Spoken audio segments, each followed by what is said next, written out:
Sam sem zelo nagnjen k temu, da je čim več javnega. Se pravi, naravnan sem k javnemu šolstvu, javnemu zdravstvu in nisem tak nasprotnik, bom rekel, državnega upravljanja stvari. Samo pri nas je problem, da ne dajemo pravih ljudi na prava mesta. To je tisti problem. In potem gremo po liniji najmanjšega odpora in damo prodamo tujcem, potem pa teče. Dajmo poskusiti vseeno kakšno stvar, mogoče tudi z večjo udeležbo države, ampak s pravimi ljudmi. Če sam tudi upravljam občino, ampak jo upravljam tako, kot da bi bilo to, ne vem, moje podjetje. Se pravi, mi ni vseeno.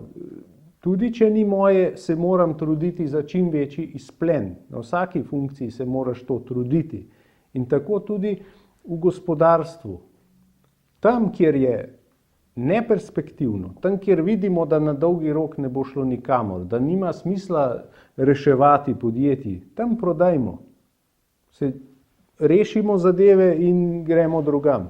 Tam, kjer pa je perspektiva, ampak s pravim vodenjem, je pa za moje pojme dobrodošlo, če je tudi država zraven, ker vemo, kaj se je dogajalo v preteklosti, da so bile te privatizacije, ki so se zgodile, so bile vse primeri slabe prakse.